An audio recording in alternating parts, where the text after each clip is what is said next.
is Chris. Welcome to That Old Music Show. We are here in my man cave, or my music room. I am a volunteer with Saco River TV, and you may have seen our other show called That Old Film Show. Today we are going to be looking at some 78 RPM records that a couple from Algonquin came in with for us to check out. I just happen to be a music fan as well as a film fan, and I decided that I'd take a look at these records. So why don't we go over to the bar over here and check out these records that these very nice people brought in. We could talk about cleaning the records, care and maintenance and feeding of your 78 RPM records. We can also talk about the fact that you can buy right now, which I did the other day, a 78 record player at the mall of all places. So you can still enjoy this music. It's very accessible, and you can also digitize it, put it on a disc, a CD. Maybe your grandparents have old records. It would be a nice project for someone to do so that they can hear these records again. You can buy them cheaply at Goodwill. It's a fun thing to get into. They're disappearing quickly because they're very fragile. So let's go talk about them. Let's go to the bar and see what we got over here.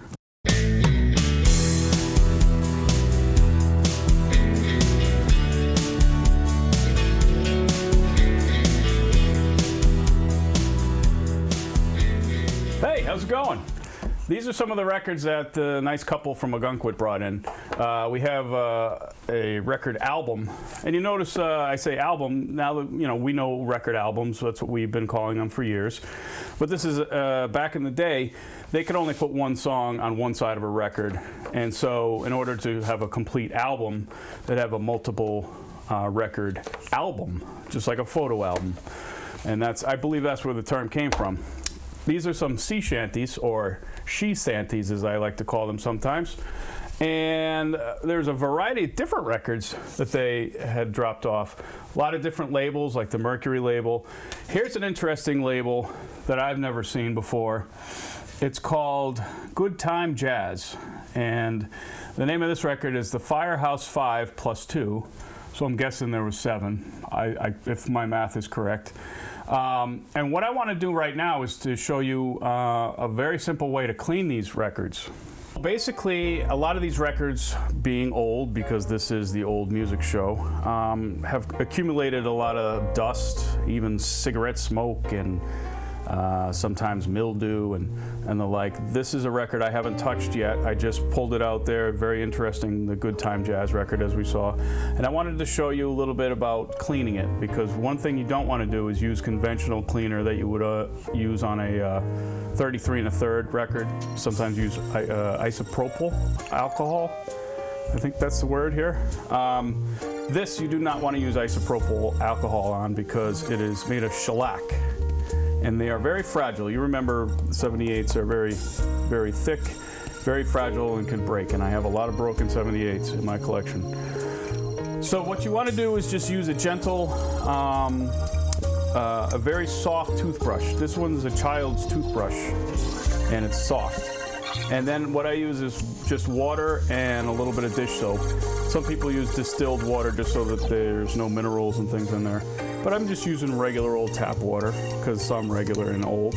And basically what you want to do is just go around the record itself with the toothbrush. You don't want to get it on the label, because a lot of these labels are fragile and you could hurt the label. So just go around the record just like you would, like it would on a turntable. Go around very gently, yet, use a little bit of pressure there, and just go around. You just basically go around. You know what I'm talking about. You can go clockwise, or you can actually mix it up and go counterclockwise if you'd like. Either way, as long as you cover the surface of the disc with the toothbrush and the soap and clean it very nicely. You'll see that as soon as you put your toothbrush in the water there, you'll see a little bit of dust and dirt coming off there. That's when you know it's working. All right, so then I take a very soft what do they call these? Shammies?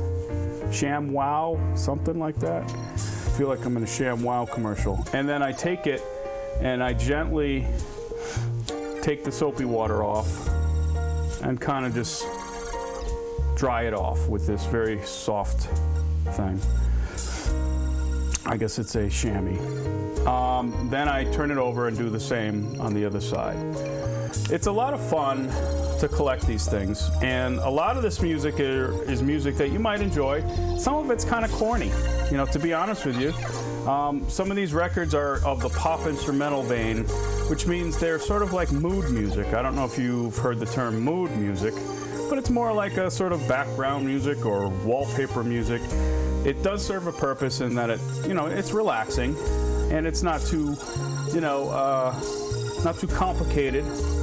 It's like light classical. You know, they have very intense classical music, very intense jazz, and then there's sort of the light jazz and the light classical. It's just doesn't get too heavy.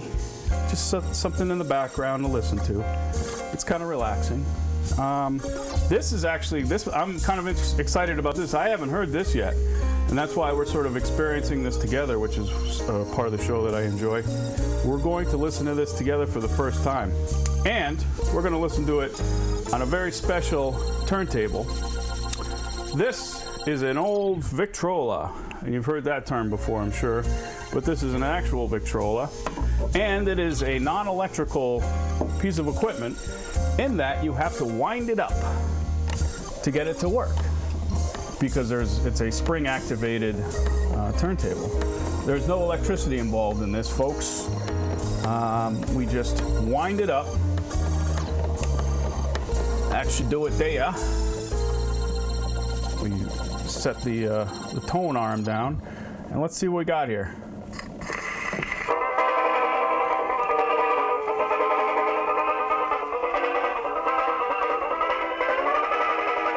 That's pretty loud. I don't know if you can hear me, but that's all acoustical. No amplification whatsoever. It sounds like a banjo.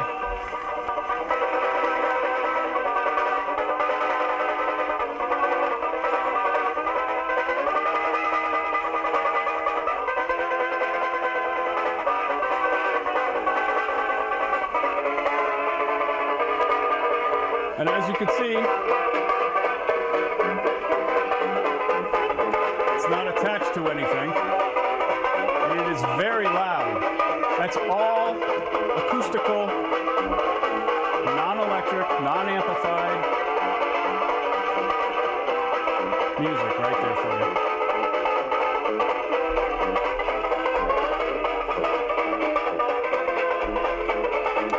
This would be Dixieland type music of the sort that would be popular in New Orleans. This was recorded later, sort of a nostalgia throwback to that time period, but it's very interesting.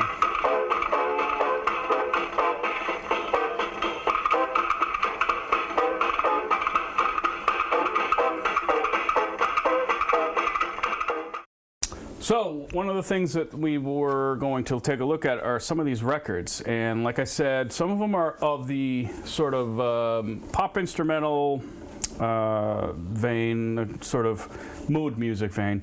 This one is very funny in particular because it's a comedy novelty record by Stan Freberg, who had a radio show, and a lot of the people on his radio show were famous cartoon actors that we heard later, like Dawes Butler and June Foray, who just passed away. She was the voice of Rocky the Squirrel. But it's a silly novelty kind of comedy record. This was an album, again, it says record album, which is kind of neat. And I have one of these from my family collection as well. This is one of the first types of 78 record collections that I had seen as a child. Was in one of these folders. This is one that a lot of people would write what record was in it, but it was various records. Different labels, different records. This is how people stored them, and they would put them in a bookcase or a record cabinet. This is one that's on MGM. There's a lot of Columbia. This is a later period RCA record because you could tell because it's a colorized Nipper the dog with the gramophone there that he's listening to, or Victrola that he's listening to. But basically this is how people had their family collections in these albums, unless they were a collection like the Andre Kostelannis' record collection, which was in an album all by itself. But you would have basically singles. These were records that a record album was considered this. And this is a various artists in this record album, including, I think one of the coolest records in here is Eartha Kitt, who was the original Catwoman, to go back to TV here again. I don't know if she was the original Catwoman, maybe Julie Newmar was, but either way, she was one of the great Catwomen of the Batman TV series from the 60s.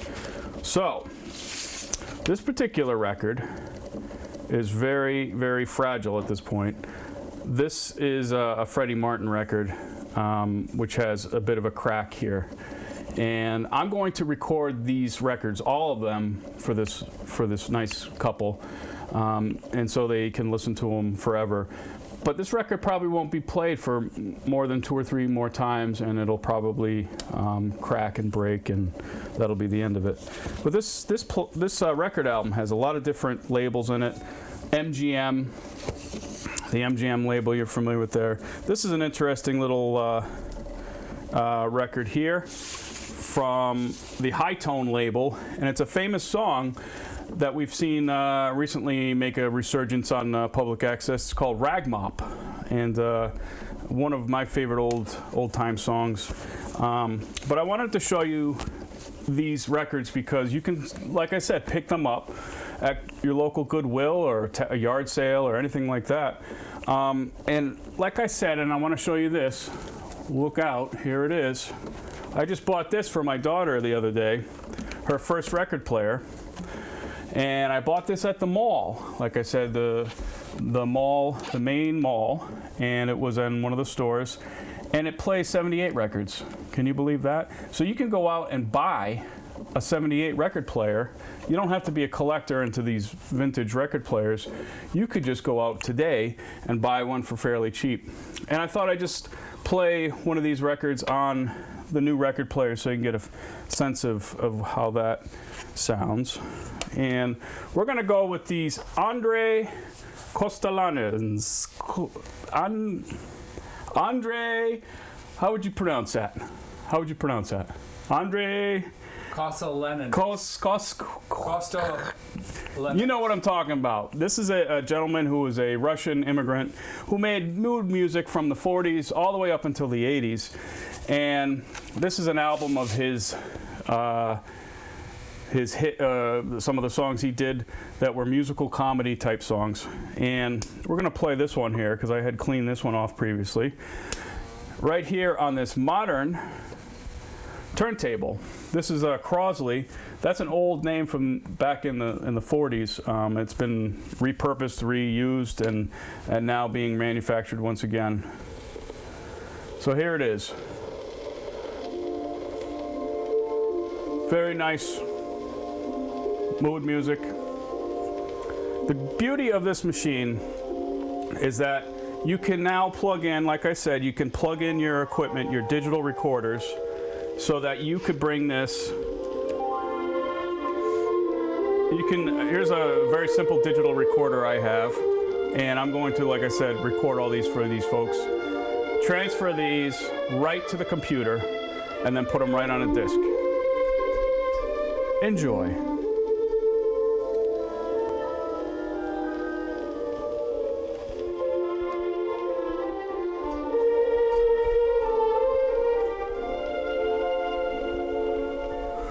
Well, let's take a look at some of the other record players I have. Like I said, you can buy this right now today at the mall to play 78 records, which is great because this is accessible to a lot of folks now, which it wasn't maybe just a few years ago. Now that vinyl is big, everyone's into exploring the roots of vinyl, and the roots of vinyl are shellac, and before that it was a cylinder. But let's let's take a look at some of these record players that I have. I have enjoyed collecting them, and maybe you'll enjoy taking a look at them. Cheers.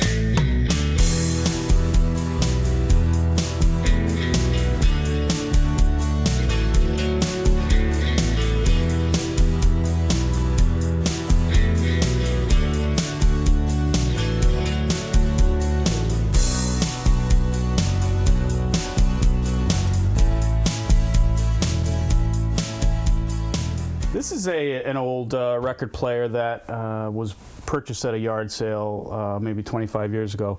I've turned it into my record player slash bar because what was that? So basically it is a beautiful piece of equipment when your record player and your television were pieces of furniture back in the day, even up through the 70s when I was a child. The television was sort of this piece of furniture. This is also a beautiful piece of furniture, a record player, and it still works. The problem is some of the knobs are a little sticky, so I have to use this bottle opener to turn it on, which is kind of funny because it is a bar after all.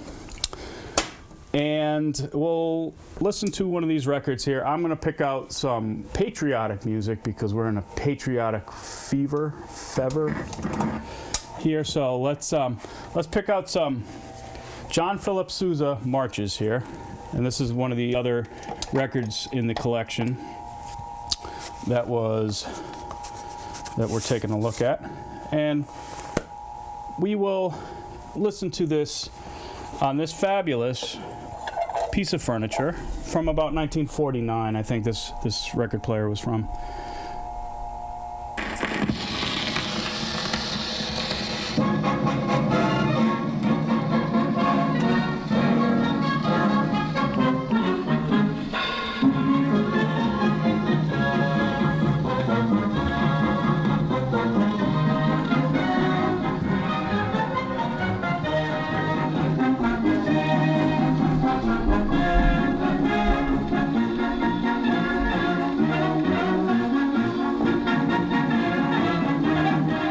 These are records from the nice folks from Algonquin that came down, and from the Griswolds. They came to the studio one day and said they had these great 78 records that they wanted someone to take a look at.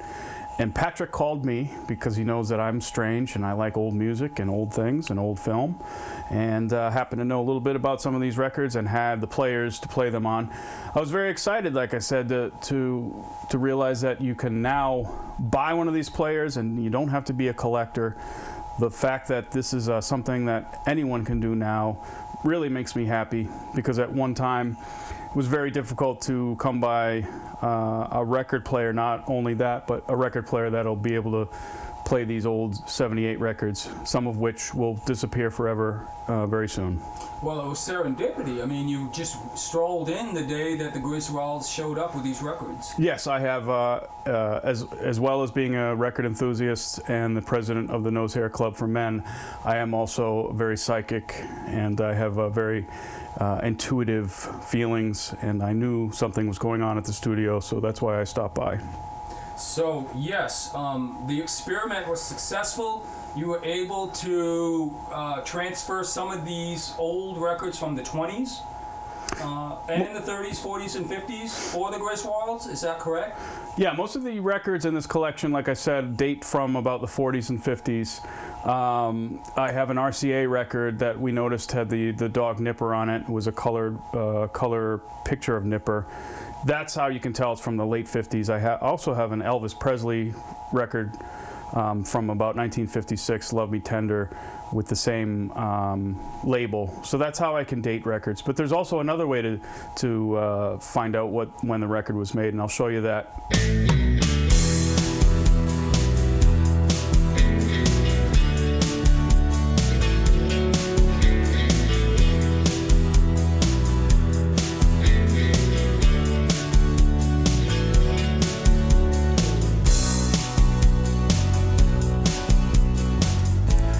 This is an interesting piece of history at this point.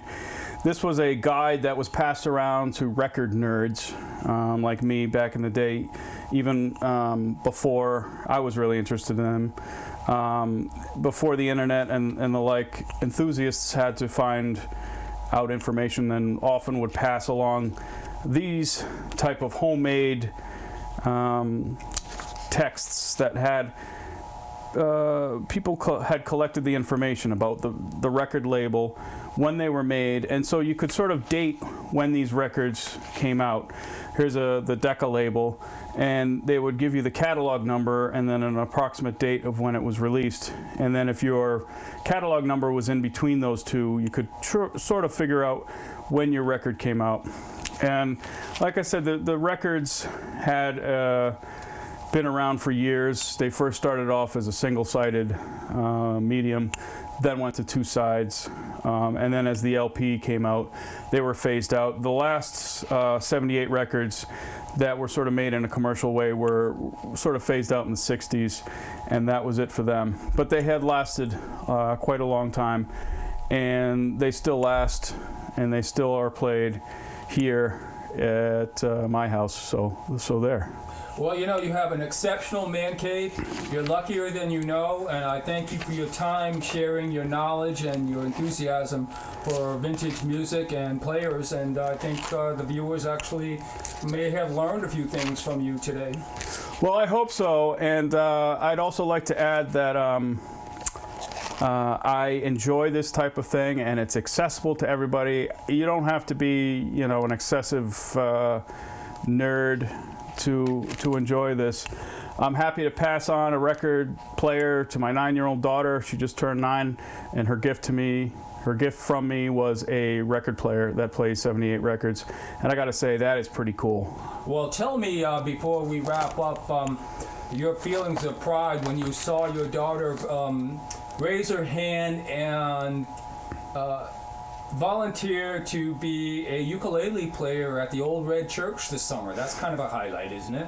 Yeah, this summer was a great summer. My daughter enjoyed, you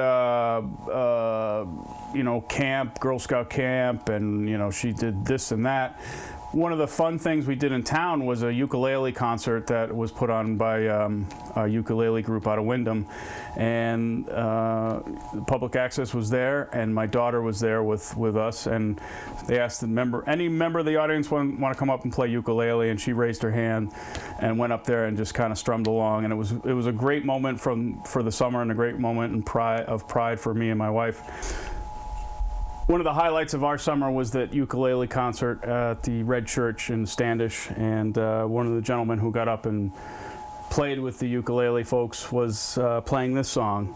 And it's a song that I remember from my family record collection of 78s, but also a record that was in the series of records that we got at the studio here. So this is it. It's called Rag Mop.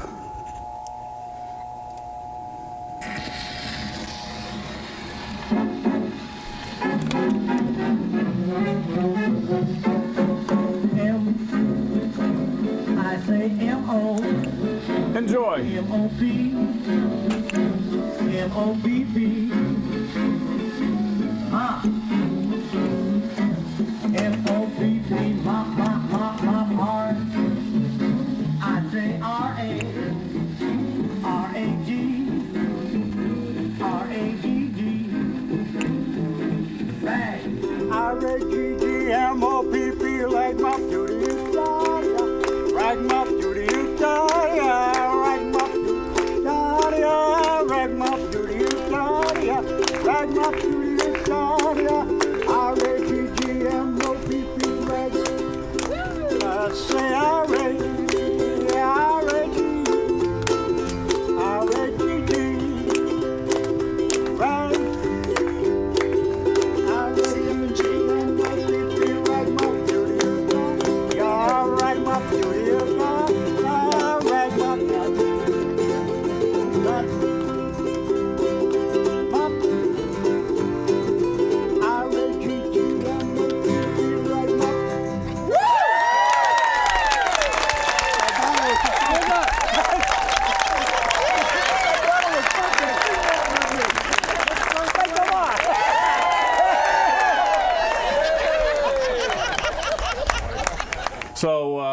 this enthusiasm for the old-timey stuff gets passed on. Not forcing it on her, but she enjoys it herself. And I hope that more people do, and so it doesn't disappear forever. Because what do we got to look forward to? I'm just kind of a little bit afraid about the music today. It's soulless as far as I'm concerned, and we need to keep this thread going with history so that perhaps someday the music will change and we'll have a better output of good music instead of this drivel that is being corporate product being shoved down our throats. Enjoy the past. Thank you. Yeah, well, let's go drink some beer.